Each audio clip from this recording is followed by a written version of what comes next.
Hi there, Sabrina. My name's Andrew and I work here at IELTSpodcast.com as the essay corrector. Thanks for subscribing to our course of 8 essay corrections. Now, what we should say is that in order to improve, this requires quite some work from you.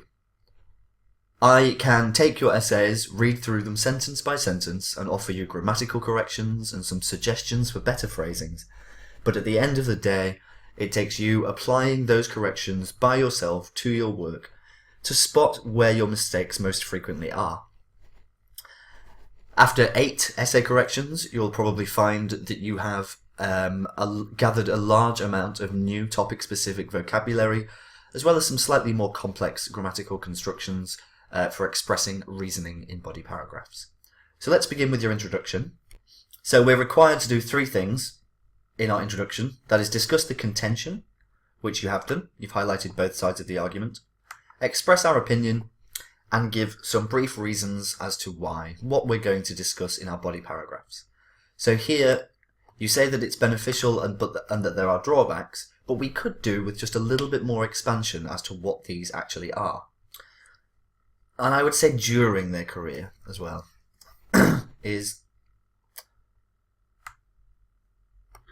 and here we could say, provides greater skill development or development of skills or skill acquisition.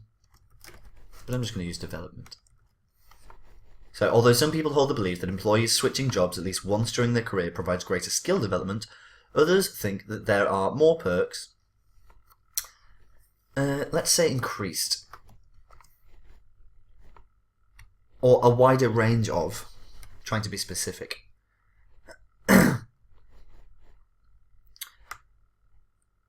So I would say, we can use they here, but I would vary it a little bit.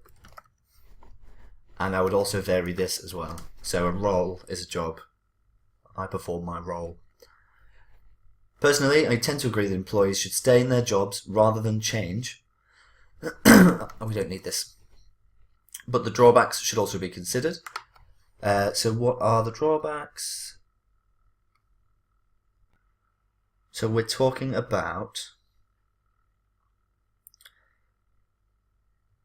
essentially people becoming depressed and stuck in a rut.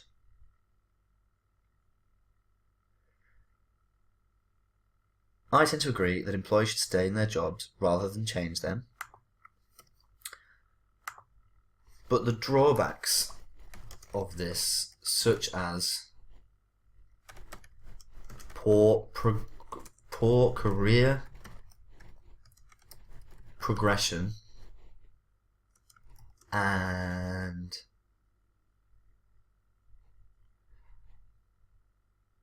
we could say boredom or stagnation.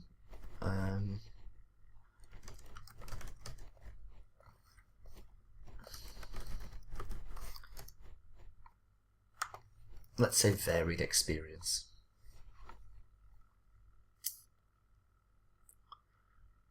Now we have a fully considered thesis statement. We've covered your first paragraph here, greater skill development, and then your second paragraph here, poor career progression and a lack of varied life experience. So firstly, people who, let's say, remain or perform one role or something like that. If we use stay over and over again, it starts to look repetitive.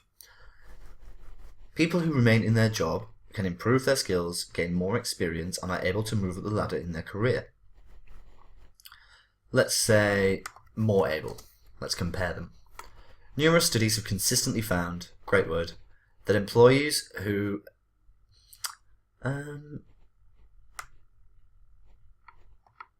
we also perform a role. So performed one role or a single role for a long time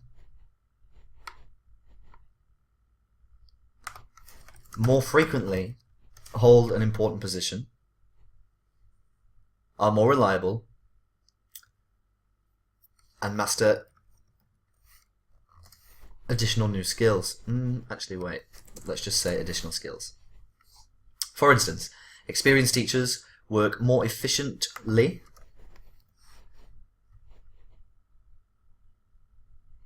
see, this you would have to support. This isn't an example. This is an assumption.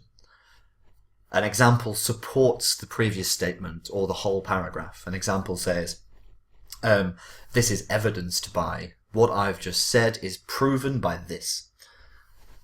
So this example here just makes an assumption about teachers without supporting it.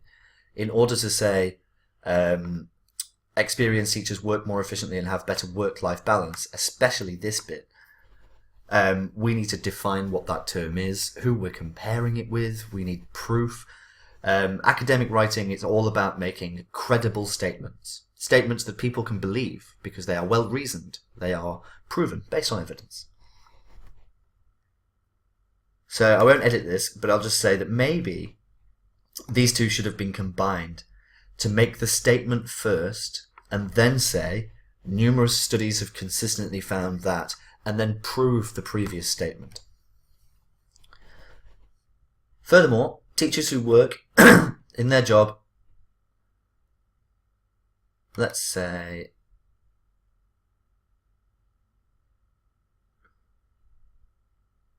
I wouldn't switch, because what the topic sentence of this paragraph talks just about people who remain in their job. And then we give another general example, but then we then we turn to teachers, and then we stay with teachers. So we've kind of switched subjects halfway through the paragraph, just a little bit. So it's fine to use teachers as an example. I agree with you there, if you have some proof for that. But then the final sentence, we should go back to just employees. So this can be something like committed employees or long-term employees. People who commit, people who do things for a long time. Committed employees can apply for higher positions and make a better living compared to candidates.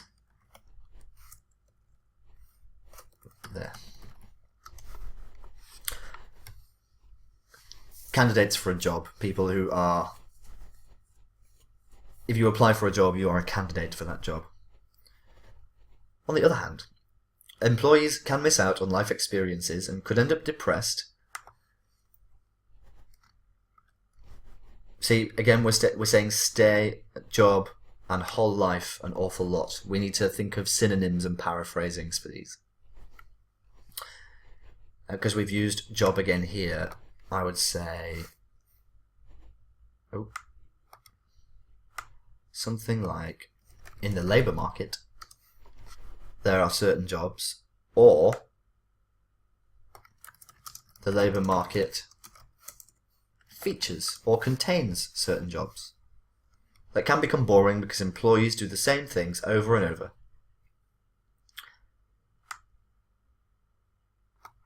Repetitively.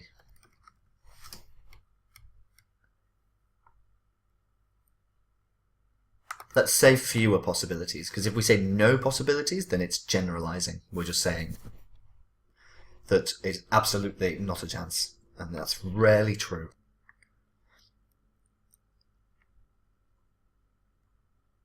See, again, we would have to explain this ever so slightly.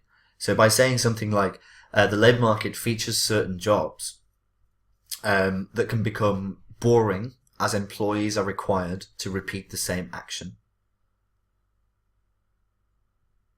limiting their experience and thereby reducing their suitability for more advanced positions. So what we've done there is we have taken the sentence and we've made sure that it features enough precise language to be a full explanation. What's the cause? What's actually happening? Well, they're being starved of experience. They are in only doing the same thing every day. Their brain is not being challenged. They're not learning new lessons.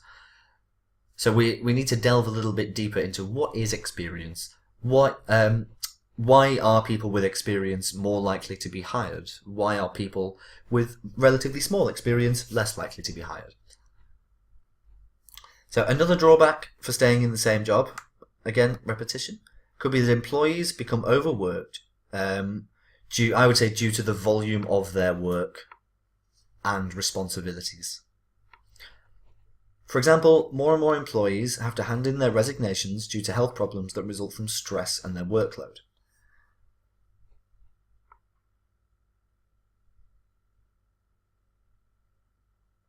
So again, like to make this a solid example, we could say, for example, studies have found that over the last 10 years, an increasing number of employees have been forced to resign due to health problems that result from stress, or due to health problems such as stress that result from their heavy workload. And then we have an actual credible answer that would be good to add. Can I just say, by the way, actually, your grammar is nearly perfect. Like I don't think I've corrected anything yet, really, about your grammar. Normally, when I get an essay through, the grammar is the worst part, and we have to really address the structure of the writing. But for you, it's really more about just, I suppose, growing your academic vocabulary. I'll tell you what I'll do is I'll send you a list of academic phrasings. I'll send you the first 3 lists in the series. These are what English university students are given when they start university, to say, this is your new vocabulary, this is what you need to use. So this is kind of a similar thing. I'll send you those 3 lists when we're finished. So to summarise, there are disadvantages of employees staying in the same job, especially if their job includes a large amount. Huge is an American informal term, and responsibility that those people cannot fulfill when they become older. However, the benefits outweigh the drawbacks. I will say one thing though. We haven't mentioned this problem. In the first paragraph, if we had talked about the problem of age and obsolescence, so becoming obsolete with age, then we could have summarized it here. But it's important not to have any ideas that aren't consistent through the essay. So we discuss 2 ideas here, we raise 2 ideas here. We discuss one of them in depth here. We discuss one of them in depth here. And we summarize both of them here. So we don't raise new ideas in our conclusion. So, however, the benefits outweigh the drawbacks most of the time because employees can improve their skills and achieve a better work-life balance. So again, you have a great flow to your writing. Your grammar is good. You are very, very clear. And your reasoning is actually not that bad. What we need to do is improve your reasoning a little bit so it's a bit more in depth. And we can do that really by introducing some more precise vocabulary. So again, I'll send you those 3 lists, but let's move on to your task 1 quickly before we finish up and see what we can do there. So the bar chart illustrates the worldwide, I would say, the bar chart illustrates annual worldwide bird flu casualties, I would say between 1990 and 2000, as recorded by the World Health Organization. Good. Great. Nice to see an overall starter. Overall, spelling error. The figures, let's change this. Let's just say, let's paraphrase it madly. Let's say the total number of people infected with bird flu or affected by bird flu increased significantly over the given time frame. I believe time frame is 1 word. I might be wrong though. Yeah.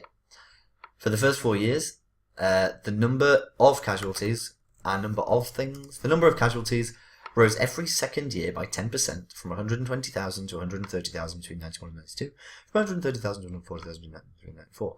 That's a great way of expressing that. That's very, very clear. I've never seen anyone do that before. Since 1994, the figures jumped until they peaked in 1997 at approximately 180,000 casualties. A deeper analysis shows that the number of bird flu casualties, again, let's really vary it up.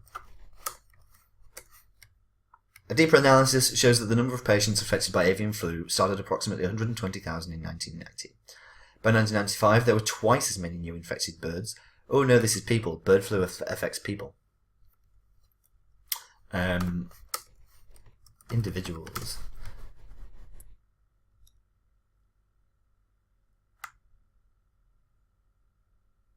I would say since the record began. Between the years 1996 and 1997, the number of casualties rose significantly from almost 150,000 to 180,000. In the following years, the figures dropped slightly to approximately 170,000 in 1999. Nice one for catching the slight dip, the negligible dip. Before it went up to 175,000 in the year 2000. Good.